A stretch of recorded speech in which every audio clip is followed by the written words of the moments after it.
Hello दोस्तों, good evening to all of you. So friends, we are live now. जैसा कि आप सभी को पता है, डेली शाम 6:30 बजे हमारे चैनल पर सीटेट दिसंबर 2024 की लाइव क्लास होती है, लाइव मॉक टेस्ट होता है। और आज बिल्कुल लेकर आया हूँ हूबहू वही पेपर जो आपको 14 दिसंबर 2024 की परीक्षा में देखने को मिलने वाले हैं। यानी कि मेरा कहने का मतलब ये है कि आज वो क्वेश्चन आपको कराऊंगा जो मोस्ट एक्सपेक्टेड हैं 14 दिसंबर 2024 के परीक्षा में। इस क्लास से क्वेश्चन हूबहू फंसेंगे। जी हाँ दोस्तों, 14 दिसंबर इसलिए बोल रहा हूं क्योंकि आप परीक्षा 15 दिसंबर को ना होकर 14 दिसंबर को ही कंडक्ट कराई जाएगी। अगर आपको नहीं पता था तो आप लोग ये भी बात जान लो। सभी लोग क्लास को शेयर कर दो। इसके साथ साथ सीटेट की बेहतरीन तैयारी के लिए पहले अटेम्प्ट में ही जाएगी, इस अटेम्प्ट में पास करने के लिए आप लोग सीटेट दिसंबर 2024 का नोट्स फॉलो करें। बुक पढ़ते रह जाओगे, सिलेबस कंप्लीट नहीं कर पाओगे और परीक्षा आ जाएगी तब तक आपके अंदर कॉन्फिडेंस नहीं आएगा कि हाँ मैं परीक्षा में अच्छा प्रदर्शन कर पाऊंगा। क्योंकि बुक ऐसी चीज है जिसमें बहुत ब्रॉड चीजें दी गई है। शॉर्ट में जब तक सीटेट नहीं पढ़ोगे तब तक नहीं क्लियर कर पाओगे। थ्योरी पढ़ोगे, शॉर्ट फॉर्म में थ्योरी समझ सकते हो, डिटेल में समझोगे तो समझ ही नहीं पाओगे। एक ही दो टॉपिक आपको समझ में आएगा, बाकी का निकल जाएगा दिमाग से। तो बिल्कुल थ्योरी, प्रश्न, प्रीवियस क्वेश्चन सब कुछ इस नोट्स में दिया गया है। नोट्स की कीमत मात्र 199 रुपए है। पेपर 1 का भी नोट्स हमारे पास है, पेपर 2 का भी नोट्स हमारे पास मिल जाएगा with theory, with previous paper और विद डिटेल सॉल्यूशन के साथ मिलेगा। नोट्स को लेने के लिए क्या करना है, इस नंबर पे आपको व्हाट्सएप पर मैसेज करना है कि सर मुझे सीटेट पेपर 1 का नोट्स चाहिए या सीटेट पेपर 2 साइंस मैथ का चाहिए या एसएसटी का चाहिए, जो आपको रिक्वायरमेंट हो आप बस व्हाट्सएप पर लिखकर मैसेज करें कि सर नोट्स कैसे मुझे मिलेगा और कैसे आपको पेमेंट करेंगे। तो सारी जानकारी इस नंबर पे आपको व्हाट्सएप पर दी जाएगी। तो जो भी इंटरेस्टेड है एक बार नंबर पे व्हाट्सएप पर मैसेज करके नोट्स को जरूर बाय कर लीजिए, ठीक है। आगे बढ़ते हैं और इसके साथ इस क्लास का पीडीएफ फाइल अगर आप डाउनलोड करना चाहते हो तो मेरे टेलीग्राम ग्रुप से कर सकते हो। टेलीग्राम का लिंक आपको डिस्क्रिप्शन बॉक्स मिल जाएगा। मैथ की क्लास अगर आप करना चाहते हो तो हमारा दूसरा चैनल है टॉपर्स टाइम, यूट्यूब पे सर्च कर लेना, ये लोगो आएगा। डेली सुबह 9 बजे पेपर 2 और पेपर 1 की मैथ क्लास यहां पर चलती है, यहां से अटेंड कर सकते हो। तो चलो भैया क्लास स्टार्ट करते हैं। पहला क्वेश्चन लगाते हैं सीडीपी का, सभी लोग आंसर करिएगा कमेंट सेक्शन में। पहला क्वेश्चन देखिए क्या है। कुछ क्वेश्चन इसमें ऐसे भी लिए जिसमें आपका रिवीजन टेस्ट भी होगा। पहला क्वेश्चन देखिए, प्राथमिक स्तर पर एक शिक्षक में निम्न में से किसे सबसे महत्वपूर्ण विशेषता मानना चाहिए। क्वेश्चन नंबर 1 का जवाब बताइए। निहारिका जी गुड इवनिंग, चलिए बताइए क्या हो जाएगा। ऋतिक, शबाना शेख, बताइए उत्तर क्या हो जाएगा। जीनत, शाहिद, गुंजन, सुमन पाल, सभी लोग धीरे धीरे जुड़ रहे हैं क्लास में। आवाज आ रही है ना क्लियर सबको? एक बार आप बता देना, कुछ दिक्कत हो तो आप लोग बता सकते हैं। चलिए क्या हो जाएगा, क्वेश्चन नंबर 1 का जवाब दीजिए। सभी लोग शेयर कर दीजिए एक बार क्लास को भाई, बहुत बढ़िया। 1 का उत्तर क्या हो जाएगा, धैर्य और दृढ़ता। धैर्य और दृढ़ता, बहुत बढ़िया, इसको बहुत महत्वपूर्ण विशेषता माना जाना चाहिए। अगला देखो, नेक्स्ट है क्वेश्चन नंबर 2 है, एक शिक्षक अपने लोकतांत्रिक स्वभाव के कारण विद्यार्थियों को पूरी कक्षा में कहीं भी बैठने की अनुमति देता है। कुछ शिक्षार्थी एक साथ बैठते हैं और चर्चा करते हैं या सामूहिक पठन करते हैं, कुछ चुपचाप बैठकर अपने आप पढ़ते हैं। एक अभिभावक को यह पसंद नहीं आता। इस स्थिति से निपटने का निम्न में से कौन सा तरीका सबसे बेहतर हो सकता है। क्वेश्चन नंबर 2 का जवाब बताइए। नगमा जी आंसर करें, बहुत बढ़िया, बिल्कुल। सरिता जी, वैभव भाई बहुत बढ़िया। चलिए बताइए, नेहा वेरी गुड। क्या हो जाएगा जवाब, 2 का उत्तर बताएं। हो सके तो आप लोग शेयर करें। बीच में 2-3 दिन मैंने ऑफलाइन क्लास कराई इसीलिए क्योंकि बहुत ज़्यादा डिमोटिवेट हो गया था भाई। आप लोगों से कहते कहते मैं थक गया। पिछले 1.5 महीने से क्लास लगातार कंटिन्यू लाइव करा रहा हूँ, किसी दिन नागा नहीं किया है मैंने। लेकिन संख्या 30, 40, 50 इससे ज़्यादा नहीं हो पाया तो मैंने फिर सोचा बंद कर देते हैं, लाइव नहीं पढ़ाते हैं ना। जब बच्चे आते ही नहीं लाइव तो लाइव आके क्या फायदा पढ़ा के, है ना। फिर वो ऑफलाइन ही अपलोड कर देते हैं, जो 25-30 लोग पढ़ते हैं वो पढ़ लेंगे। इसके चलते मैंने 2-3 दिन आपको ऑफलाइन क्लास कराई। आप लोगों को ऑफलाइन मिला होगा क्लास, लेकिन फिर मैंने सोचा आप लोग कमेंट किए, कुछ बच्चे हैं जो लगातार आते हैं लाइव, उन्होंने कहा सर लाइव ही पढ़ाइए अच्छा लगता है। तो हम फिर आ गए एक नई उम्मीद के साथ में कि हो सकेगा तो भाई किसी दिन तो आप लोग सपोर्ट करोगे, शेयर करोगे क्लास को। चलिए सभी लोग बताओ क्या हो जाएगा। 2 का उत्तर आ चुका है, बहुत बढ़िया, बिल्कुल बी करेक्ट उत्तर हो जाएगा। अभिभावकों को शिक्षक पर विश्वास व्यक्त करना चाहिए और शिक्षक के साथ समस्या पर चर्चा करनी चाहिए। आपका ऑप्शन क्या हो जाएगा भैया, क्या हो जाएगा, बी करेक्ट है। अगला देखो, क्वेश्चन नंबर 3 है, वह अवस्था जब बच्चा तार्किक रूप से वस्तुओं व घटनाओं के विषय में चिंतन प्रारंभ कर देता है। वह कौन सी अवस्था है जब छोटा बच्चा जो है वो किसी भी चीज को लेकर तार्किक रूप से सोचने लगता है, उसके बारे में विचार विमर्श करने लगता है। वह कौन सी अवस्था मानी गई है। जवाब दीजिए नेहा जी, रेशमा बहुत अच्छा, रूमी कुमारी, नेहा जी, निहारिका बहुत अच्छा, शाहिद भाई वेरी गुड। क्या हो जाएगा, क्वेश्चन नंबर 3 का जवाब बताइए। खुशी सिद्दीकी, चलिए बताइए क्या हो जाएगा आशमा, आंसर करें। कोई बात नहीं, गलत हो गया। क्वेश्चन नंबर 3 का जवाब क्या हो जाएगा? 3 का जवाब हो जाएगा मूर्त संक्रियात्मक अवस्था में। मूर्त संक्रियात्मक अवस्था में, बहुत बढ़िया आपका ऑप्शन यहां पर जितने लोग सी जवाब दिए बिल्कुल करेक्ट है। अगला देखो चौथा प्रश्न है, मन का मानचित्रण किससे संबंधित है भैया? मन का मानचित्रण किससे संबंधित है बताइए। सभी लोग शेयर करें क्लास को और लाइक कर दें भाई, अगर आप चाहते हैं कंटिन्यू लाइव क्लास ही चले, सभी लोग शेयर करें।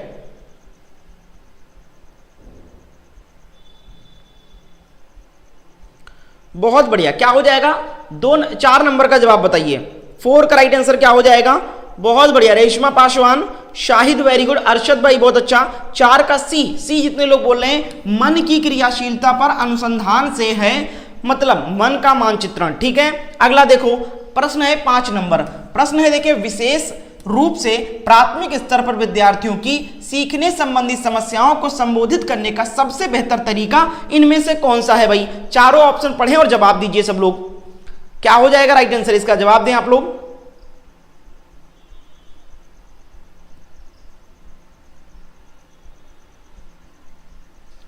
बिल्कुल नेहा गौतम जी, जो लोग डेली आते हैं उनको जानते हैं हम कि रेगुलर जो बच्चे जुड़ रहे हैं वही लोग जुड़ रहे हैं ना, नए बच्चे नहीं आ रहे हैं। आप लोग शेयर करोगे तो नए लोग भी जुड़ेंगे क्लास में। क्वेश्चन नंबर 5 का जवाब भी आया है भाई, बहुत बढ़िया।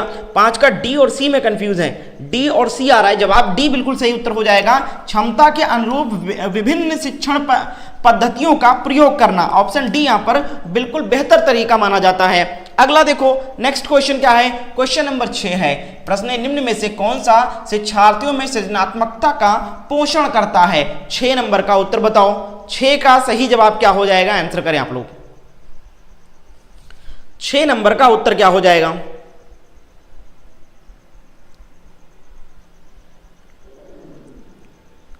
बहुत बढ़िया, बहुत अच्छा, आंसर आना स्टार्ट हो चुका है। गलत सही जो भी अपने मन से समझ में आए कि हाँ ये सही हो सकता है जवाब, आप उत्तर करें, ठीक है। बहुत अच्छा, क्या हो जाएगा? 6 नंबर का जवाब, जितने लोग ए आंसर कर रहे हैं यहां पर, ए वाले बिल्कुल करेक्ट हैं, बहुत बढ़िया। प्रत्येक शिक्षार्थी की अंतरजातीय प्रतिभाओं का पोषण करने के अवसर उपलब्ध कराना, ये आपका ऑप्शन ए बिल्कुल सही जवाब हो जाएगा। नेक्स्ट देखते हैं अगला क्वेश्चन, क्वेश्चन नंबर 7 है, देखते हैं सबसे पहले कौन इसका उत्तर करेगा, क्योंकि जिन प्याजे क्या एक हमने स्पेशल टॉपिक ही करा रखा है सीडीपी का।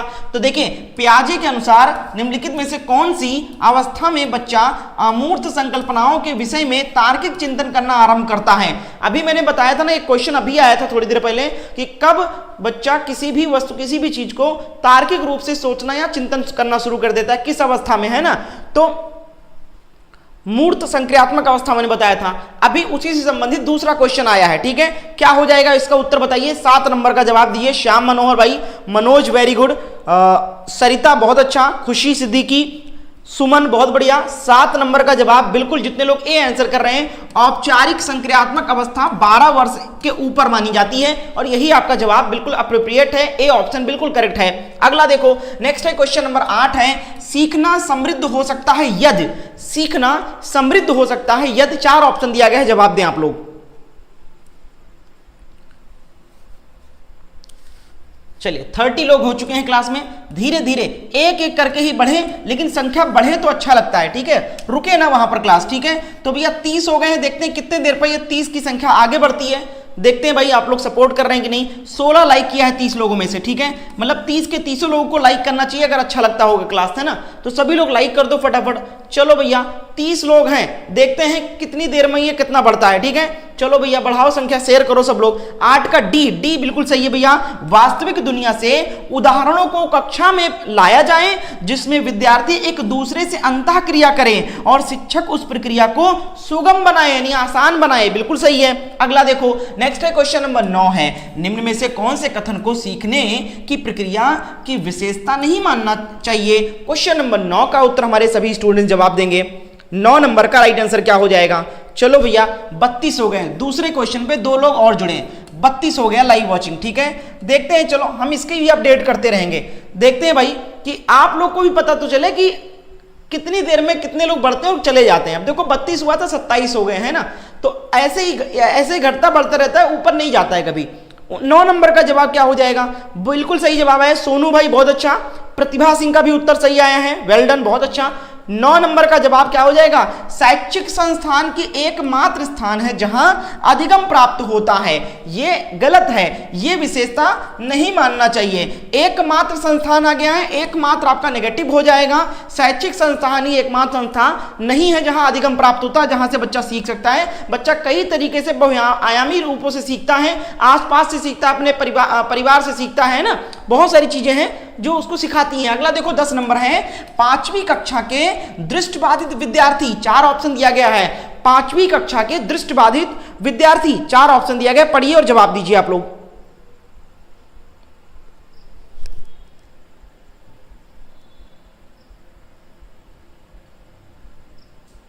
क्वेश्चन नंबर 10 का राइट आंसर देखिए, बहुत बढ़िया। 10 का उत्तर यहां पर बी काफी लोग बोल रहे हैं, के साथ कक्षा में समान रूप से व्यवहार किया जाना चाहिए और श्राव्य सीडी के माध्यम से सहायता उपलब्ध कराई जानी चाहिए। बी यहां पर बिल्कुल सही जवाब हो जाएगा। बहुत अच्छा कर रहे हो आप लोग, सही जवाब दे रहे हो। अगला देखो 11 नंबर प्रश्न है, निम्न में से कौन से बच्चे की सामाजिक मनोवैज्ञानिक आवश्यकताओं के साथ संबंध नहीं है। क्वेश्चन नंबर 11 का उत्तर दो आप लोग। 11 नंबर का राइट आंसर क्या हो जाएगा, 11 का राइट आंसर क्या हो जाएगा बताइए।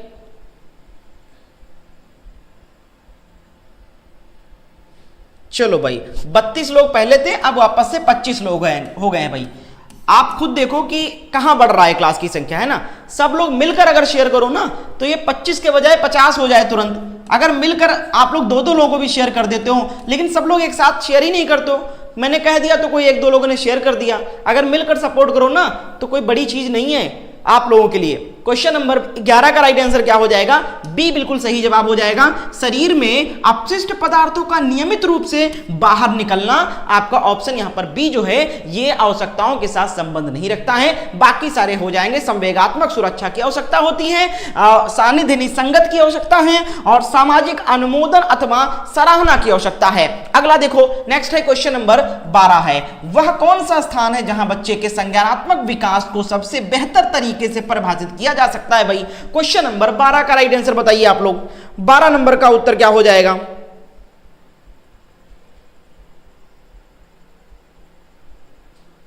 चलिए बहुत बहुत शुक्रिया निहारिका जी। क्वेश्चन नंबर 12 का जवाब दीजिए। अरशद भाई बहुत अच्छा, शाहिद अहमद बिल्कुल, सोनू, ऋतिक, जीनत, उत्तर क्या हो जाएगा 12 का। 12 नंबर का जवाब बताओ। ए आंसर आ रहा है, विद्यालय एवं कक्षा पर्यावरण। क्या हो जाएगा आपका ऑप्शन ए यहां पर बिल्कुल करेक्ट है, वेल डन। अगला देखो नेक्स्ट है क्वेश्चन नंबर 13 है, डॉट डॉट डॉट को एक अभिप्रेत शिक्षण का संकेतक माना जाता है। क्वेश्चन नंबर 13 का उत्तर बताओ। 13 का राइट आंसर क्या हो जाएगा,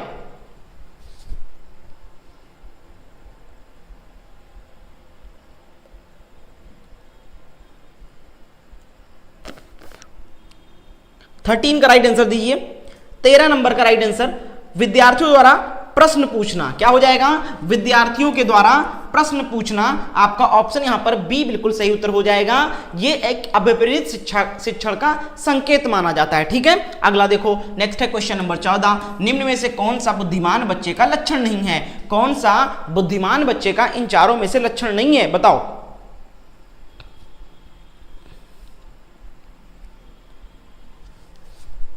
क्वेश्चन नंबर 14 का राइट आंसर क्या हो जाएगा,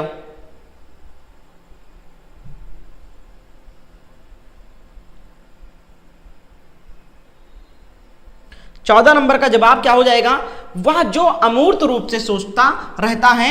ये क्या बुद्धिमान बच्चे का लक्षण नहीं है। वो जो प्रवाहपूर्ण एवं उचित तरीके से संप्रेषण करने की क्षमता रखता है, ये सही है। जो नए परिवेश में स्वयं को समायोजित कर सकता है, ये एक प्रतिभावान या फिर प्रतिभाशाली बच्चे का या बुद्धिमान बच्चे का लक्षण है। वह जो लंबे निबंधों को बहुत जल्दी रटने की क्षमता रखता है, ये सारे हैं। लेकिन वह जो अमूर्त यानी काल्पनिक रूप से सोचता रहता है, वह उसका विशेषता नहीं है। अगला देखो 15 नंबर है, बच्चे दुनिया के बारे में अपनी समझ का सृजन करते हैं, इसका श्रेय किसको जाता है भाई। क्वेश्चन नंबर 15 का जवाब बताओ। 15 का राइट आंसर क्या हो जाएगा,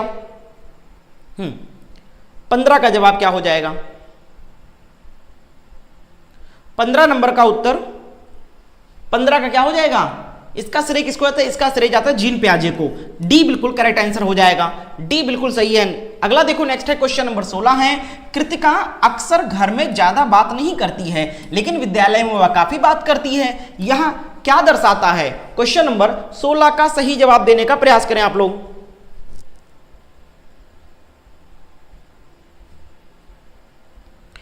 वेल डन, 16 नंबर का जवाब बताइए। नेहा जी, वैभव भाई बहुत बढ़िया, आशमा वेरी गुड, जीनत चलिए बहुत अच्छा। क्या हो जाएगा निहारिका, आंसर करें।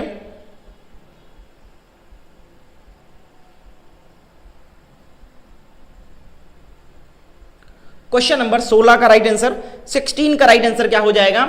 उसके विचारों को विद्यालय में मान्यता मिलती है। ठीक है, क्या हो जाएगा? सी वाला सही जवाब हो जाएगा। 16 का क्या हो जाएगा? सी यहां पर बिल्कुल करेक्ट है। अगला देखो, नेक्स्ट है 17 नंबर प्रश्न है, एक शिक्षक को अपने विद्यार्थियों की क्षमताओं को समझने का प्रयास करना चाहिए। निम्नलिखित में से कौन सा क्षेत्र इस उद्देश्य के साथ संबंध है या संबंधित है? 17 नंबर का राइट आंसर बताइए सब लोग। चलिए, निशा बानो बहुत बढ़िया, ऋतिक बहुत अच्छा, जीनत, प्रतिभा, निहारिका, वैभव, शाहिद, आशमा, रेशमा, खुशी, सुमन, सभी के जवाब आ रहे हैं। 17 नंबर का राइट आंसर क्या हो जाएगा बताएं। ये क्लास डेली 6:30 बजे चलती है, शाम 6:30 बजे क्लास चलती है, सुबह 11 बजे भी एक क्लास होती है सीडीपी की। जिसने नहीं देखा भैया जाकर देख लेना मॉर्निंग वाली क्लास। ठीक है, बहुत बढ़िया। 17 नंबर का राइट आंसर क्या हो जाएगा? 17 का जवाब ऑप्शन सी, शिक्षा मनोविज्ञान। क्या हो जाएगा? शिक्षा मनोविज्ञान, ये आपका इस क्षेत्र के उद्देश्य से संबंधित है। अगला देखो, नेक्स्ट है क्वेश्चन नंबर 18 है, प्रश्न है सीखने की प्रक्रिया में अभिप्रेरणा। जल्दी से बताओ 18 का जवाब क्या हो जाएगा? 18 का राइट आंसर क्या हो जाएगा? कमेंट में लिखें फटाफट, जल्दी जल्दी आप लोग। चलिए आंसर करिए।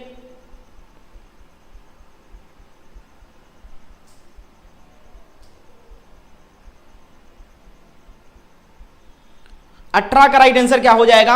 सी। सी काफी लोग बोल रहे हैं शिक्षार्थियों में सीखने के प्रति रुचि का विकास करती है। क्या आपका ऑप्शन सी यहां पर बिल्कुल सही है। अभिप्रेरणा जो है वो शिक्षार्थियों में सीखने के प्रति रुचि यानी इंटरेस्ट पैदा करती है। ठीक है, बहुत अच्छा, सी करेक्ट है। नेक्स्ट है क्वेश्चन नंबर 19 है, शिक्षा के क्षेत्र में पाठ्याचार शब्दावली की ओर संकेत करती है। 19 नंबर का जवाब सबसे पहले कौन आंसर करेगा? चलो सब लोग एक बार शेयर कर दो, एक बार और सभी लोग शेयर कर दो क्लास को एंड लाइक कर दें जल्दी जल्दी आप लोग। क्वेश्चन नंबर 19 का जवाब दीजिए।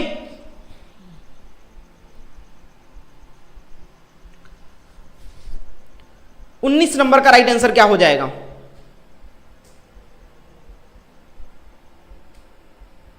उन्नीस का हो जाएगा भैया किस ओर संकेत करती है? विद्यालय का संपूर्ण कार्यक्रम जिसमें विद्यार्थी प्रतिदिन अनुभव प्राप्त करता है। ठीक है ना, कुछ ना कुछ नया सीखता है। ऑप्शन ए यहां पर बिल्कुल सही जवाब हो जाएगा। जितने लोगों ने आंसर 19 का ए दिया है बिल्कुल सही है। खुशी सिद्दीकी बिल्कुल सही जवाब है। शाहिद भाई बिल्कुल सही उत्तर है। नेहा आपका भी सही जवाब है। अगला देखो, चलो भाई और लोग जवाब दो। 20 नंबर देखो क्या है? निचली कक्षाओं में शिक्षण की खेल पद्धति मूल रूप से आधारित है किस सिद्धांतों पर? क्वेश्चन नंबर 20 का सही उत्तर देखते हैं, सबसे पहले कौन आंसर करेगा? 20 नंबर का जवाब बताएं और सब लोग शेयर करें क्लास को। गुड इवनिंग ज्योति जी, चलिए बताइए 20 नंबर का राइट आंसर क्या हो जाएगा?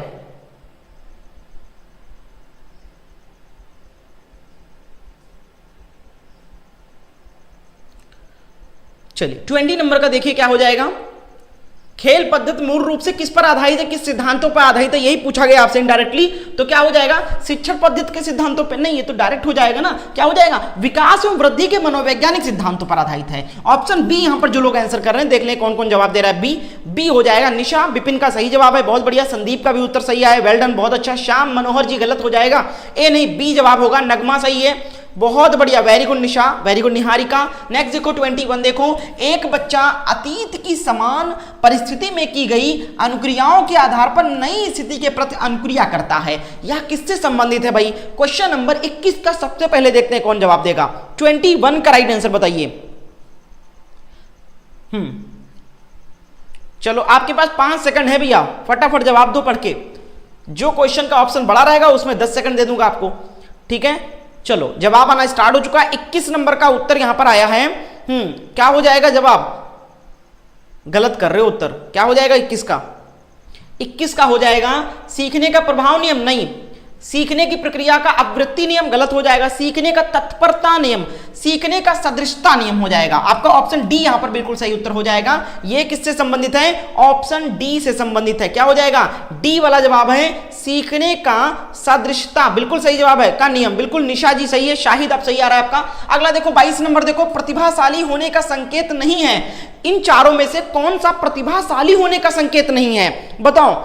आप सबको पता है कि मंद बुद्धि बच्चे का भी एक संकेत होता है, आप पहचान सकते हो कि कौन सा पिछड़ा बालक है, कौन सा मंद बुद्धि बालक है। ठीक है, मंद बुद्धि बालक जो है पिछड़े बालक में आता है। ठीक है, कौन प्रतिभाशाली है? तो इसमें से बताया गया है कि कौन सा प्रतिभाशाली होने का संकेत नहीं है। भैया कौन बताएगा इसका सबसे पहले उत्तर? बताओ। रेशमा, निहारिका, निशा, सोनू, वेरी गुड, बहुत बढ़िया। संदीप भाई 22 का जवाब क्या हो जाएगा? 22 का उत्तर नेहा का सही आया है, वेल डन, बहुत बढ़िया। जीनत आपका भी सही है, सोनू आपका भी सही हो जाएगा। क्या हो जाएगा? हो जाएगा भैया दूसरों के साथ झगड़ा करना ये प्रतिभाशाली छात्रों का या विद्यार्थियों का या बच्चे का संकेत नहीं है, क्योंकि जो प्रतिभाशाली होता है वो अभिव्यक्ति में नवीनता लाता है, उसके अंदर जिज्ञासा होती है, सृजनात्मकता विचार होती है, उसके अंदर नई नई चीजों को सीखने की होती है, क्रिएटिविटी होती है उसके अंदर। ठीक है, लेकिन वो दूसरे से झगड़ता नहीं है। ठीक है, आपका ऑप्शन ए बिल्कुल सही जवाब हो जाएगा। बहुत बढ़िया मोहम्मद रेहान, आशमा। अगला देखो 23 नंबर प्रश्न है, विशेष आवश्यकता वाले बच्चों को शिक्षा उपलब्ध कराई जानी चाहिए। विशेष आवश्यकता वाले बच्चे जो स्पेशल चाइल्ड होते हैं, ठीक है, जिनको स्पेशल टेक केयर किया जाता है उनको पढ़ाने के लिए, ऐसे बच्चों की बात की जा रही है जो कहीं ना कहीं समाज से बिछड़े हुए हैं या फिर वो समावेशी शिक्षा की जरूरत है उनको, पिछड़े बालक हैं, वो भी विशेष आवश्यकता वाले बच्चे हैं। जो समस्यात्मक बालक होते हैं, अपराध प्रवृत्ति के बच्चे होते हैं, वो भी जो है विशेष आवश्यकता वाले बच्चे होते हैं। ठीक है, बताइए क्या हो जाएगा जवाब? 23 नंबर का उत्तर दीजिए। 23 का जवाब सब लोग एक बार शेयर कर दो क्लास को भाई। बिल्कुल, क्या हो जाएगा? जवाब दीजिए क्वेश्चन नंबर 23। 23 का उत्तर आ जाएगा अन्य समान बच्चों के साथ उपलब्ध कराई जानी चाहिए। बिल्कुल, अन्य समान बच्चों के साथ ही उनको शिक्षा उपलब्ध कराई जानी चाहिए। और अन्य समाज बच्चों के साथ जब शिक्षा उपलब्ध कराया जाता है, ऐसे बच्चों को जो स्पेशल बच्चे होते हैं, जो कहीं ना कहीं समाज के मुख्य धारा से अलग हो जाते हैं, उनको उसी शिक्षा को क्या कहा जाता है? समावेशी शिक्षा कहा जाता है। समावेशी शिक्षा, ठीक है, जिसमें समान बच्चों के साथ, कोई अंधा है, कोई सुन नहीं सकता है, ऐसे भी बच्चों को इनके समान बच्चों के साथ पढ़ाया जाता है ताकि कोई उनके साथ भेदभाव ना हो सके। ठीक है, अगला देखो 24 नंबर है, आकलन को उपयोगी और रोचक प्रक्रिया बनाने के लिए डैश डैश के प्रति सचेत होना चाहिए। इसका उत्तर बताओ, देखते हैं कितने लोगों को आता है। 24 नंबर का जवाब क्या हो जाएगा? 24 का राइट आंसर। भैया लाइक कब करोगे आप लोग? सब लोग क्लास को लाइक कर दो, अच्छा लगेगा हमें भी कि आप लोग पसंद कर रहे हो क्लास को, और शेयर कर दो। ठीक है, बिल्कुल सब लोग शेयर करो, बहुत बढ़िया। 24 नंबर का उत्तर भी आना स्टार्ट हो चुका है।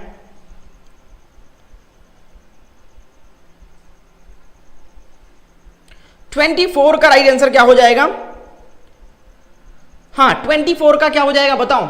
विद्यार्थियों को बुद्धिमान या औसत शिक्षार्थी के उपाधि देना? नहीं, गलत हो जाएगा। शैक्षिक और सह शैक्षिक क्षेत्रों में विद्यार्थियों के सीखने के बारे में जानकारी प्राप्त करने के लिए विविध तरीकों का प्रयोग करना, यह सही हो जाएगा।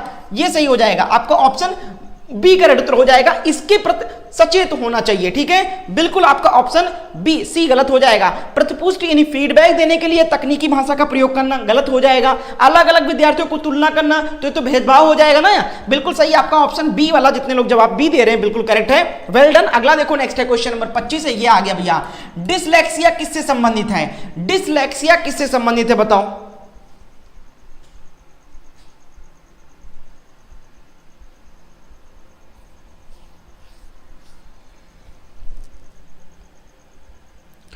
डिसलेक्सिया बताइए। इसको हिंदी में पठन वैकल्य कहते हैं। ठीक है, ये छोटे बच्चों में पाया जाता है, एक विकार है जो समय रहते थेरेपी वगैरह देकर बच्चों को इसको ठीक किया जा सकता है। ठीक है, यानी कि उनको बोलने में दिक्कत होती है, कहीं ना कहीं वो पढ़ नहीं पाते हैं ठीक से। ठीक है, तो पठन वैकल्य कहा गया है, तो इससे नाम से ही पता चला कि पठन विकार है, पढ़ने में गलतियां करते हैं। ठीक है, जैसे वो 100, अगर कहीं 100 लिखा है इंग्लिश में, वो बड़े हो जाते हैं, थोड़े बड़े भी हो जाते हैं, तो वो उसको क्या पढ़ेंगे? उसको वॉज पढ़ेंगे। ठीक है, इस तरीके से होता है। क्लियर लिखा होगा तो अनक्लियर पढ़ेंगे, इस तरीके से सब कुछ होता है उनका, थोड़ा डिस्टर्ब होते हैं वो लोग। 25 का बी हो जाएगा। अगला देखो नेक्स्ट है क्वेश्चन नंबर 26 है, बच्चों की सीखने की प्रक्रिया में माता पिता को भूमिका निभानी चाहिए। बच्चों को बच्चों की सीखने की प्रक्रिया में माता पिता को क्या भूमिका निभानी चाहिए, यह प्रश्न पूछा जा रहा है आपसे। बताइए क्वेश्चन नंबर 26 का जवाब, 26 का राइट आंसर क्या हो जाएगा?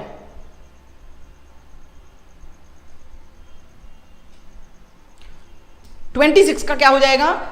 अग्रोन्मुखी भूमिका निभानी चाहिए उनको, ठीक है। ऑप्शन ए बिल्कुल सही है। अगला देखो 27 नंबर प्रश्न है, विकास कभी ना समाप्त होने वाली प्रक्रिया है, यह विचार किससे संबंधित है? विकास और वृद्धि में अंतर है। वृद्धि जो है वो एक समय के बाद रुक जाती है, आप मैच्योर हो जाओगे, 18, 20 साल, 22 साल तक आपके ग्रोथ होती है, ठीक है। वृद्धि कैसे है? वृद्धि जो होती है वो मात्रात्मक होती है, ठीक है, यानी कि वो संख्या में मापी जा सकती है। और वृद्धि क्या है? हमारे शारीरिक रूप से जो विकास होता है उसी को वृद्धि कहते हैं, ठीक है। जैसे हमारा हाइट, वेट बढ़ना, ये सब सारी चीजें क्या है? वृद्धि है, ठीक है। और ये एक समय के बाद रुक जाती है और ये मात्रात्मक होता है। लेकिन विकास जो होता है वो बहुआयामी होता है, मात्रात्मक और गुणात्मक दोनों होता है, ठीक है। और जो विकास होता है वो जन्म से लेकर क्या, गर्भकाल से ही लेकर और मृत्यु तक चलती रहती है, निरंतर चलने वाली प्रक्रिया है। क्वेश्चन नंबर 27 का जवाब क्या हो जाएगा? 27 का ए जितने लोग बोल रहे हैं निरंतरता का सिद्धांत है। मैंने बोला ना, जन्म से यानी कि गर्भकाल से लेकर और मृत्यु तक विकास चलती रहती है, निरंतर चलती रहती है। तो ऑप्शन ए बिल्कुल करेक्ट है। अगला देखो क्वेश्चन नंबर 28 है, सीखने के अंतःदृष्टि सिद्धांत को किसने बढ़ावा दिया? क्वेश्चन नंबर 28 का जवाब बताओ। 28 का राइट आंसर क्या हो जाएगा? सभी स्टूडेंट्स आंसर करें। तरुण कुमार भाई बहुत बढ़िया, नगमा वेरी गुड, ज्योति बहुत अच्छा, सरिता बहुत बढ़िया, शाहिद, वर्षा राय बहुत अच्छा आंसर कर रही हैं आप। क्वेश्चन नंबर 28 का आंसर क्या हो जाएगा? भैया हो सके तो सब लोग शेयर कर दो, है ना, संख्या बढ़ाओ क्लास में। क्वेश्चन नंबर 28 का जवाब 28 का क्या हो जाएगा भैया? ये हो जाएगा गेस्टॉल्ट। गेस्टॉल्ट एक सिद्धांतवादी है, गेस्टॉल्ट। यहां पर आपका ऑप्शन डी बिल्कुल करेक्ट उत्तर हो जाएगा। बहुत बढ़िया, वेल डन, जितने लोगों ने डी जवाब दिया बिल्कुल करेक्ट है, अच्छा है। देखो अगला देखो, नेक्स्ट है क्वेश्चन नंबर 29 है सीडीपी का, निम्नलिखित में से किस अवस्था में बच्चे अपने के सक्रिय सदस्य को हो जाते हैं? बताइए क्वेश्चन नंबर 29 का उत्तर। निम्नलिखित में से किस अवस्था में बच्चे अपने के सक्रिय सदस्य हो जाते हैं और यानी कि समवयस्क समूह में आ जाते हैं? बताइए क्वेश्चन नंबर 29 का जवाब। चलो 28 का सबका गलत गया, चलो भैया ऋतिक भाई, चलो क्वेश्चन नंबर 29 का जवाब दो। अब सबका सही जाएगा, सबका सही जाएगा, एक बार बताओ क्या हो जाएगा 29 का उत्तर?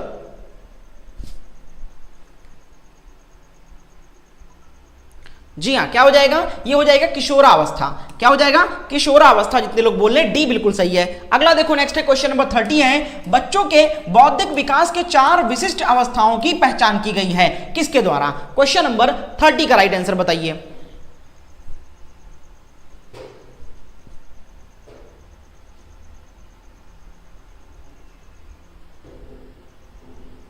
थर्टी का राइट आंसर क्या हो जाएगा? आंसर करें आप लोग।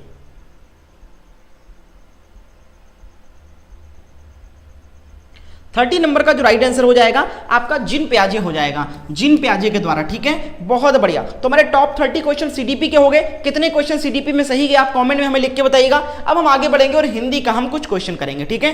हिंदी पे हम आ जाते हैं फटाफट। सब लोग लाइक कर दो, एक बार शेयर कर दो क्लास को, ठीक है। चलो भैया, हिंदी का पहला प्रश्न, हिंदी पेडागोजी से कुछ प्रश्न आएंगे अभी। देखो पहला क्वेश्चन है, एक से अधिक भाषाओं का प्रयोग, एक से अधिक भाषाओं का प्रयोग क्या है? बताएं। 4 ऑप्शन दिया गया आपके सामने।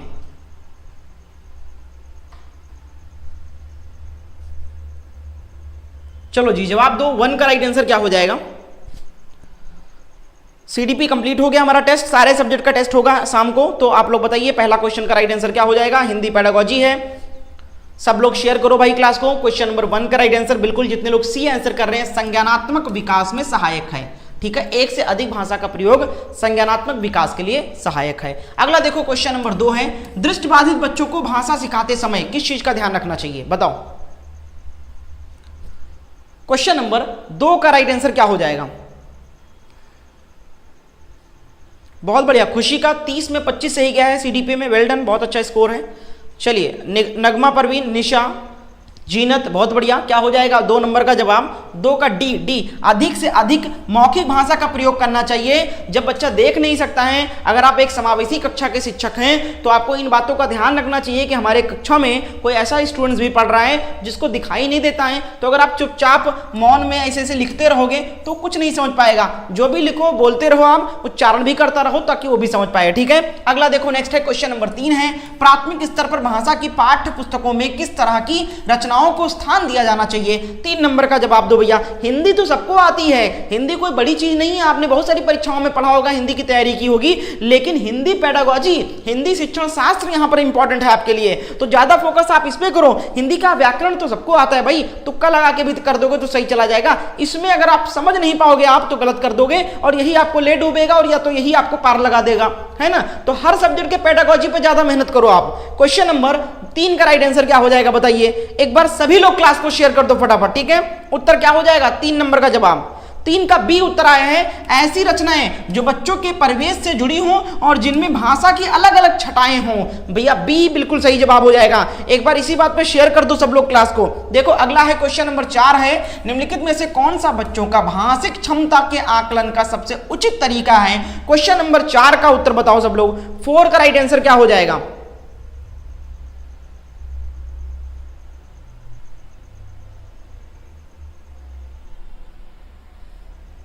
चलिए, नाज परवीन बहुत अच्छा, शाहिद भाई बहुत बढ़िया। 4 का राइट आंसर क्या हो जाएगा? वैभव, ज्योति, ऋतिक, नेहा, नगमा, निहारिका, सुमनपाल, बिल्कुल सही जवाब आ रहा है। 4 नंबर का उत्तर हो जाएगा आपका ऑप्शन ए हो जाएगा। जैसे देखो, बादल, आसमान, चिड़िया, बच्चे आदि संज्ञा शब्दों का प्रयोग करते हुए एक कहानी लिखी है। ठीक है, आपका ऑप्शन ए बिल्कुल सही जवाब है। अगला देखो, नेक्स्ट है क्वेश्चन नंबर 5 है, प्रश्न है, बच्चों की मौखिक अभिव्यक्ति का विकास करने के लिए सबसे कम प्रभावी तरीका कौन सा माना जाता है? भैया 5 नंबर का हमें जल्दी से जवाब चाहिए। 5 का उत्तर बताओ सब लोग।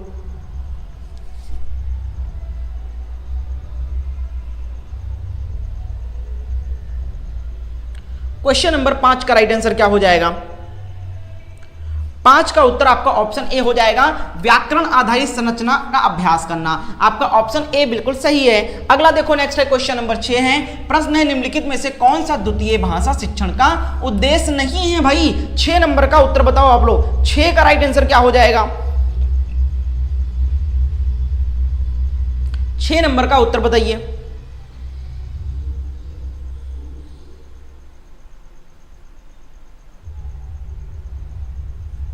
छह का क्या हो जाएगा भैया?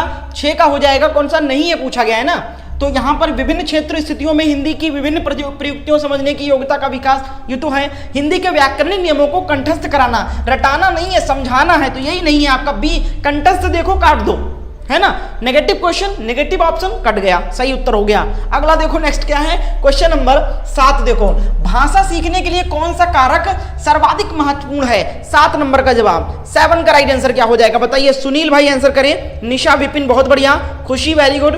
आंसर क्या हो जाएगा? ज्योति, ऋतिक, नगमा। 7 नंबर का जवाब। सभी लोग शेयर करो भाई, आलसी लोग सब लोग शेयर कर दो जल्दी से, बताइए क्या हो जाएगा?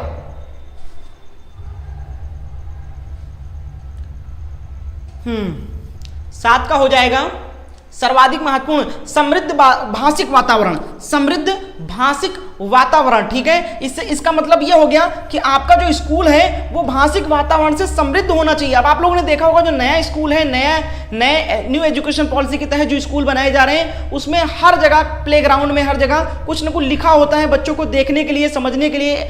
ABCD लिखा रहता है, कहीं छोटा बड़ा लिखा रहता है, कुछ ना कुछ लिखा रहता है। वो इन्वायरमेंट दिया जाता है बच्चों को ताकि वो देखकर उनको इंटरेस्टिंग में लगे, स्कूल अच्छा भी लगे, खूबसूरत भी लगे, है ना, कलरफुल रहे, और वो कुछ ना कुछ उनको दिमाग में छपता रहे, वो चीज पढ़ते भी रहें। अगला देखो, नेक्स्ट क्या है? क्वेश्चन नंबर 8 है, तो इसी को कहते हैं भाषिक समृद्ध वातावरण। ठीक है, अगला देखो, हिंदी भाषा का मूल्यांकन करते समय आप सबसे ज्यादा डैश किससे महत्व देंगे? क्वेश्चन नंबर 8 का उत्तर बताओ। 8 का उत्तर क्या हो जाएगा?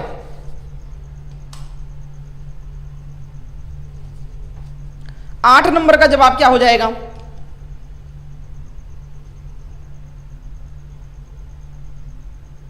8 नंबर का उत्तर भाई 8 का हो जाएगा सीखने की क्षमता का आकलन। आपका ऑप्शन ए बिल्कुल करेक्ट है। अगला देखो, नेक्स्ट है क्वेश्चन नंबर 9, एक बहुभाषिक कक्षा में आप किसे सबसे कम महत्व देंगे। क्वेश्चन नंबर 9 का जवाब, 9 नंबर का उत्तर बताइए।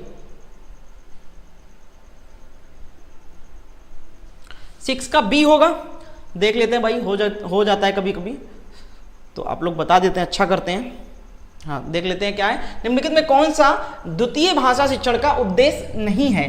द्वितीय भाषा का शिक्षण का उद्देश्य नहीं है। अच्छा, उद्देश्य नहीं है पूछा गया था, और कंठस्थ हो गया दैनिक जीवन में हिंदी, या तो फिर सारे तीन होंगे। समझने तथा बोलने की क्षमता का विकास करना, बोलने की क्षमता के अनुरूप लिखने की क्षमता का विकास करना। निम्नलिखित में कौन सा द्वितीय भाषा शिक्षण का उद्देश्य नहीं है? तो बोलने की क्षमता के अनुरूप लिखने की क्षमता का विकास करना, ये नहीं हो जाएगा, बाकी ये आपके तीन हो जाएंगे। ठीक है, बिल्कुल डी होगा यहाँ पर। 6 का क्या हो जाएगा? 6 का डी आंसर करेक्ट उत्तर होगा। चलो बहुत बढ़िया। चलो अगला देखो, कहाँ थे भाई हम लोग थे 9 नंबर पे। चलो, एक बहुभाषिक कक्षा में आप किसे सबसे कम महत्व देंगे? क्वेश्चन नंबर 9 का उत्तर आना स्टार्ट हो चुका था। 9 नंबर का जवाब हो जाएगा भैया सी हो जाएगा, कक्षा के बहुभाषिक और बहुसांस्कृतिक संदर्भों के प्रति संवेदनशीलता। आपका ऑप्शन सी सही है। अगला देखो, नेक्स्ट है क्वेश्चन नंबर 10 है, भाषा की पाठ्य पुस्तक का निर्माण करते समय सबसे कम महत्वपूर्ण बिंदु कौन सा है इसमें से? बताइए। क्वेश्चन नंबर 10 का राइट आंसर क्या हो जाएगा? 10 नंबर का जवाब दीजिए सब लोग।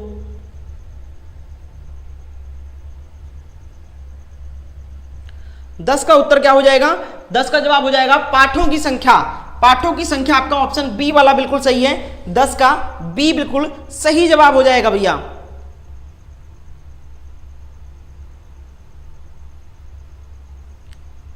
अगला देखो, क्वेश्चन नंबर 11 है। देखो 11 क्या है? बहुभाषिकता। बहुभाषिकता 11 नंबर देखो, बहुभाषिकता। जवाब दीजिए।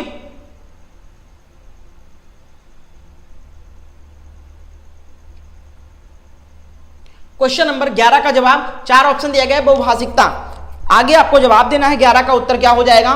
भाषीय समृद्धि को खतरे में डालती है। गलत बात है, नहीं, ऐसा तो कुछ है नहीं। भाषा सीखने में बाधा उत्पन्न करती है। क्या आप एक से अधिक भाषा अगर आप सीख लोगे तो भाषा सीखने में क्या बाधा बनेगी? ऐसा नहीं है, और हेल्प करेगी आपको, है ना। भाषा सीखने में एक महत्वपूर्ण संसाधन है, ये सही हो जाएगा। भाषा सीखने में बहुत बड़ी बाधा, यही हो जाएगा आपका ऑप्शन सी बिल्कुल करेक्ट आंसर हो जाएगा। Well done. अगला देखो, नेक्स्ट है क्वेश्चन नंबर 12 है, भाषा क्या है बताओ?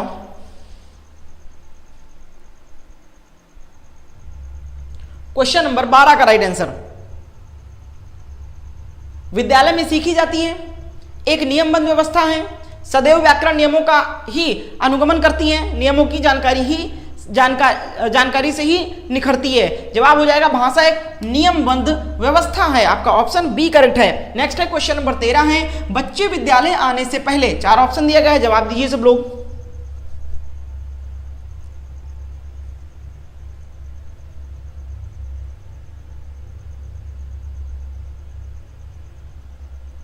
क्वेश्चन नंबर 13 का राइट आंसर क्या हो जाएगा? 13 का उत्तर, 13 का क्या हो जाएगा? अपनी भाषा की नियमबद्ध व्यवस्था की व्यवहारिक कुशलता के साथ आते हैं। ऑप्शन ए यहां पर बिल्कुल करेक्ट आंसर हो जाएगा। अगला देखो, नेक्स्ट है क्वेश्चन नंबर 14 है, भाषा अर्जन और भाषा अधिगम के संदर्भ में कौन सा कथन सही नहीं है? बताओ। क्वेश्चन नंबर 14 का राइट आंसर क्या हो जाएगा? 14 नंबर का जवाब दीजिए सब लोग।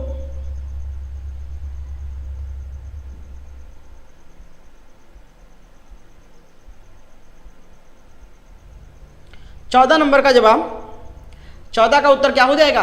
कथन सही नहीं है। भाषा अर्जन में विभिन्न संकल्पनाएं मातृभाषा में बनती हैं। भाषा अधिगम प्रयासपूर्ण होता है। ठीक है, भाषा अर्जन सहज और स्वाभाविक होता है, जबकि भाषा अधिगम प्रयासपूर्ण होता है।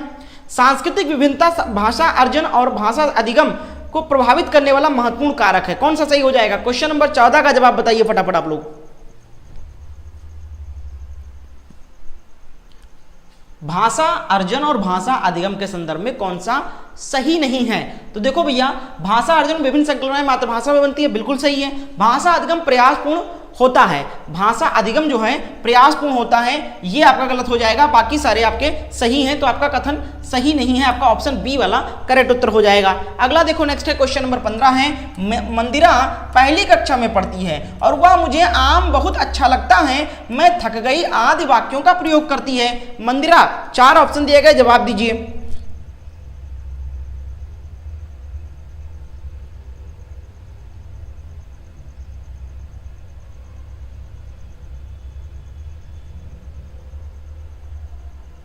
क्वेश्चन नंबर 15 का राइट आंसर बताइए। 15 का क्या हो जाएगा? 15 का हो जाएगा लिंग वचन क्रिया आज की दृष्टि से सर्वनाम का प्रयोग करना जानती है। डी यहां पर बिल्कुल सही जवाब हो जाएगा। तो आज के लिए बस इतना ही। उम्मीद करते हैं क्लास आपको पसंद आई होगी। सभी लोग क्लास को लाइक कर दें, शेयर कर दें। चैनल पर अगर नए हो तो चैनल को भी सब्सक्राइब करके बेल आइकन को भी ऑन कर लेना। बहुत बहुत शुक्रिया क्लास को एंड तक देखने के लिए।